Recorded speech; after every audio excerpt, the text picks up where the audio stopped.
వివరించారు. ఈరోజు జరిగిన కేబినెట్ సమావేశంలో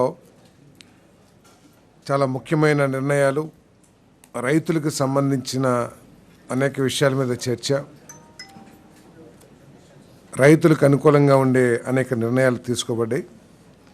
మొట్టమొదటిగా ఖరీఫ్ 2025-26 ధాన్యం సేకరణ కోసం అవసరమైన వర్కింగ్ క్యాపిటల్ను నిబంధనలకు లోబడి ఎన్సీడీసీ నుండి ఏపీ మార్కెట్ ద్వారా 5,000 కోట్ల తాజా వర్కింగ్ క్యాపిటల్ రుణాన్ని పొందేందుకు ప్రభుత్వ హామీతో పాటు ఇప్పటి వరకు ఇచ్చిన మంజూరులకు అదనంగా ఈ మొత్తాన్ని ఏపీఎస్సీఎస్సీఎల్కు ఇంటర్ కార్పొరేట్ రుణంగా బదిలీ చేసేందుకు 26/11/2025 జారీ చేసిన ఉత్తర్వుల జీవోఎంఎస్ నెంబర్ 60ను ఆమోదించే ప్రతిపాదనకు రాష్ట్ర మంత్రిమండలి ఆమోదం తెలిపింది.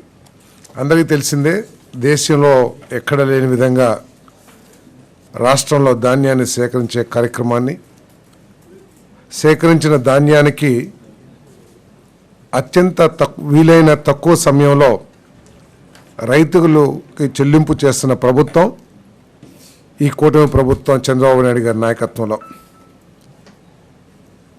పోయిన సంవత్సరం అనేక లక్షల మంది రైతులకు 24 గంటలు 48 గంటల్లో సేకరించిన ధాన్యానికి డబ్బులు చెల్లించిన ప్రభుత్వం ఆంధ్రప్రదేశ్ ప్రభుత్వాన్ని గర్వంగా చెప్పుకుంటాం. దాంట్లో భాగంగానే ఈ రుణాన్ని ధాన్యం సేకరణ కోసం వినియోగిస్తారని చెప్పేసి కూడా నేను మనవి చేస్తా ఉన్నా. దీని ద్వారా రైతులకు చాలా మేలు జరుగుతుంది. మరి రైస్ మిల్లర్స్ కానివ్వండి, దళారీలు కానివ్వండి, రైతుల్ని నష్టపరిచే పరిస్థితుల నుంచి రైతులకి కొంత సౌలభ్యం లభిస్తుందని చెప్పేసి కూడా తెలియజేస్తా ఉన్నాను.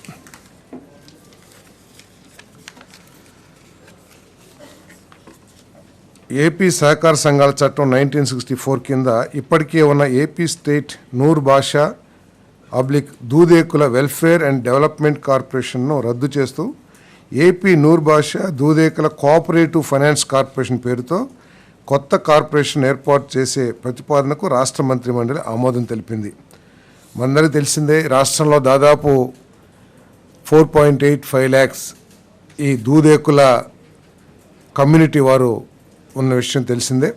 మరి వారి జీవన ప్రమాణాలు పెంచడానికి, ఎందుకంటే సమాజంలో చాలా అట్టడుగున ఉండటం, ఆర్థికంగా చాలా తక్కువ స్థాయిలో ఉండటం, వీరిని ఆదుకోవాల్సిన